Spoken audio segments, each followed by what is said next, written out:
لوگ یہ سمجھتے ہوں گے کہ اعلیٰ حضرت کا تذکرہ یہ اتنا کیوں کرتے ہیں. میں کہتا ہوں زندگی بھر کرتے رہو گے تھک جاؤ گے سنتے ہوئے. میں ان کی کتابیں نہیں سنا پاؤں گا آپ کو, ان کی کتابیں نہیں سنا پاؤں گا.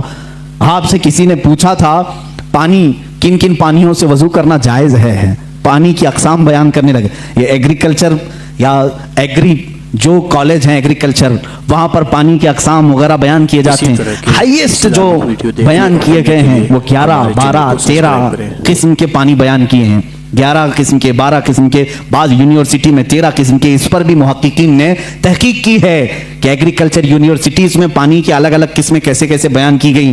لیکن امام محمد رضا خان فاضل بریلوی رضی اللہ تعالیٰ عنہ سے جب سوال ہوا تو آپ نے 303 قسم کے پانی بیان فرمائے ہیں. اتنے پانی کی اقسام بیان کی. اعلیٰ حضرت رضی اللہ تعالیٰ عنہ جس علم پر انگلی قلم اٹھائے ہیں اس کا حق ادا کر دیا ہے, اس کا حق ادا کیا ہے. آپ کا دوسرا سفر حج تھا, غالباً 1906 میں آپ دوسری مرتبہ حج کعبہ کے لیے تشریف لے گئے تھے. آپ کے بڑے صاحبزادے حجت الاسلام مولانا حامد رضا خان رحمۃ اللہ علیہ بھی آپ کے ساتھ تھے. حج کی حاضری کے وقت اس وقت وہاں پر ظاہر سی بات میں 1906 کی بات کر رہا ہوں, وہابیت کا غلغلہ نہیں تھا. اہل سنت و جماعت تھے, ترکیوں کی خلافت تھی. سنی عاشقان رسول مکہ میں بھی تھے, مدینے میں بھی تھے. علماء حرمین طیبین تھے. جیسی علماء کو معلوم ہوا ہندوستان سے ایک جوان عالم دین ہے وہ آئے اور ان کے علم کا توتی بولتا تھا. اس وقت وہابیوں کے شروع کے فتنے نکلے تھے اور علم غیب رسول پر لوگ سوال کر رہے تھے.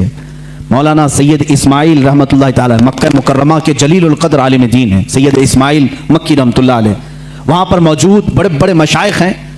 جب مولانا سید اسماعیل مکی رحمۃ اللہ تعالی علیہ کو خبر ہوئی تو ایک دن اعلیٰ حضرت رضی اللہ تعالیٰ عنہ مکہ مکرمہ میں طواف خانہ کعبہ کے بعد آپ مکتبۃ الحرم, مسجد حرم میں جو مکتبہ تھا, کتابیں رکھی جاتی تھی, لائبریری, وہاں جا رہے.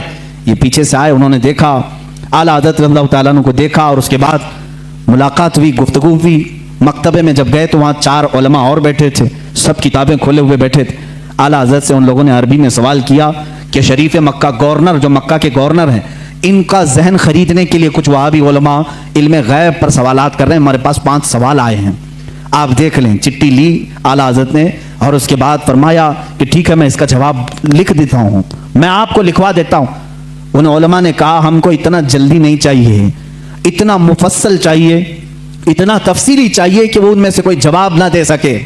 اعلیٰ حضرت رحمۃ اللہ تعالیٰ علیہ مکتبۃ الحرم مکہ میں اس وقت موجود تھے اور انہوں نے ٹائم صرف 2 دن کا رکھا تھا. اسی دن اعلیٰ حضرت کو بخار آیا, دوسرے دن سخت بخار, اور اس وقت صبح کے وقت شاید غالباً 8 بجے یا 7 بجے حرم مکہ میں آپ بیٹھے تھے. علماء موجود ہیں بڑے بڑے, وہاں پر مفتی حنفیہ بھی تھے, مفتی شافعیہ بھی تھے, مفتی مالکیہ بھی تھے. یہ چاروں مذاہب کے مفتی وہاں پر ہوتے تھے, ہر زمانے میں رہے ہیں. یہ بڑے بڑے عبقری شخصیات وہاں تھے. اعلیٰ حضرت رحمۃ اللہ تعالیٰ علیہ بخار کی حالت میں لکھانا شروع فرماتے ہیں. حضور صلی اللہ تعالیٰ علیہ وسلم کے علم غیب پر دلائل لکھانا شروع کرتے ہیں. قرآن کی آیتیں پہلے لکھائیں, احادیث رسول جمع کیا, اقوال سلف و صالحین جمع کیا, صحابہ و تابعین کے متعلق منسوب باتیں لکھائی, یہاں تک کہ وہ کتاب تقریباً 200 صفحات پر مشتمل ہو گئی جس میں دلائل کا انبار ہے. 70 سے زیادہ دلیلیں آپ کی طرف خود سے دی گئی ہیں. قرآنی آیات اپنی جگہ پر, احادیث رسول اپنی جگہ پر, اقوال سلف و صالحین سب اپنی جگہ پر. 8 گھنٹے مسلسل لکھاتے رہے. 8 گھنٹے میں پوری کتاب تیار ہوئی جس کا نام رکھا الدولۃ المکیہ بالمادۃ الغیبیہ. یہ مصر سے بھی شائع ہوئی ہے, جس کو ابھی نام کی تبدیلی کے ساتھ وہاں کے ایک بڑے مشہور عالم, وہاں کے ایک استاد نے شائع کیا ہے, رفع الریب اما نال المصطفیٰ من الغیب. یہ کتاب ایسی ہلچل مچا دی مکہ میں. 8 گھنٹے میں لکھی ہوئی کتاب ہے جس میں تقریباً 200 دلائل موجود ہیں, 70 سے زیادہ اقوال موجود ہیں. یہ تمام دلائل لکھنے کے بعد اعلیٰ حضرت رحمۃ اللہ تعالیٰ علیہ اس میں تفسیر کے حوالے جاتے, ریفرنس سب ہیں, ایسا نہیں کہ منہ سے بولتے چلے گئے. تفسیر کے اور اصول حدیث کے ریفرنس ہیں, فلاں حدیث کی کتاب میں یہ عبارت ہے, فلاں تفسیر کی کتاب میں یہ لکھا ہوا ہے, فلاں علم فقہ کی کتاب میں یہ لکھا ہے, فلاں محدث نے یہ بیان کیا. سب کے ریفرنس کے ساتھ لکھایا, جبکہ سامنے آپ کے کوئی کتاب بھی نہیں تھی. ساری چیزیں لکھا کر کے پیش کیا. اخیر میں فرماتے ہیں فقیر بیمار ہے, بخار زدہ ہے, علالت میں ہے اور سفر کی حالت میں ہے, ساتھ اپنی کتابیں نہیں رکھتا. میری بساط کے مطابق جو کچھ ذہن میں حاضر ہوا وہ پیش کر دیا,